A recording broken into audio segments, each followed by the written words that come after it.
Next tonight, the efforts to find homes for families who endured a traumatic evacuation from Afghanistan.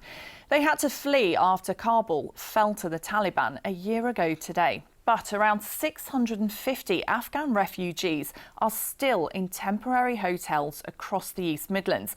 And we've been told that student halls are being considered as permanent accommodation. Our social affairs correspondent Jeremy Ball reports. Desperate scenes at Kabul airport, families fleeing for their lives, a traumatic new start. But a year on, this is still a treat for these pupils at West Grantham Academy because they've spent months in temporary hotels where their families can't cook. They're among hundreds of Afghans still waiting for permanent accommodation here in the East Midlands.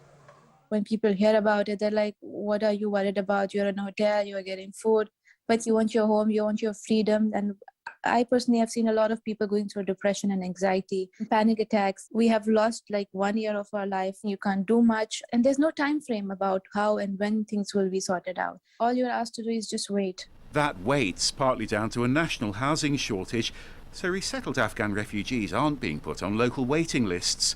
Instead, the government's asking councils to find new private rentals.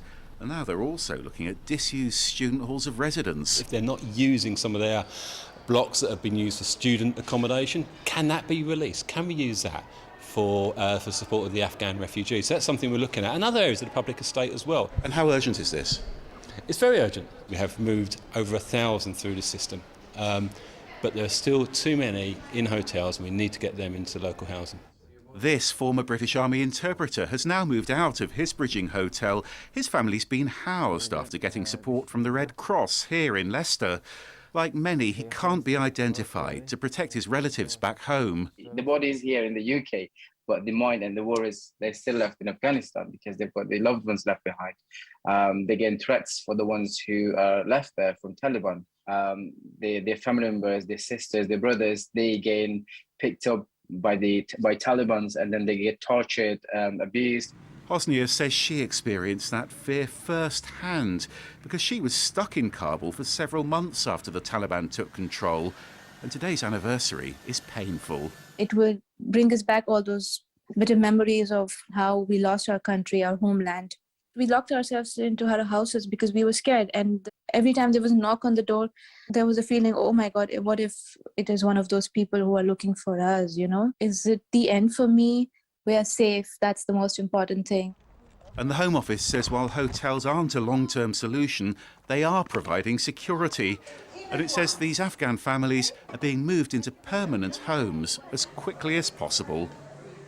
Well, Jeremy's here in the studio. Jeremy, a lot of these families have been in limbo for a year now. Why is it taking so long to resettle them? Well, Sarah, I mean, finding spare properties was always going to be tough, wasn't it? But they've been in hotels for so long now that a lot of them are putting down roots. We saw those children in that report. You know, they're settling into school, they're making friends, some of their parents are getting jobs. So what's happening is people are being offered properties in different parts of the country and they're sometimes having to turn them down.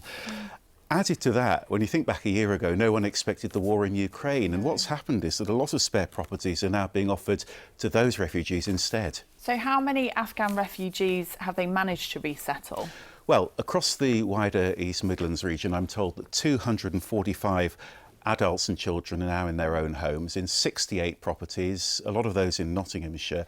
But, you know, as we've heard, well over 600 still in those hotels, so still a huge challenge. And, you know, worth remembering why they're here in the first place. Most of these people have British links, either a family member who's a British citizen, or in a lot of cases, these are Afghans who put their lives on the line to work for the British military. Absolutely. Jeremy, OK, thank you for that.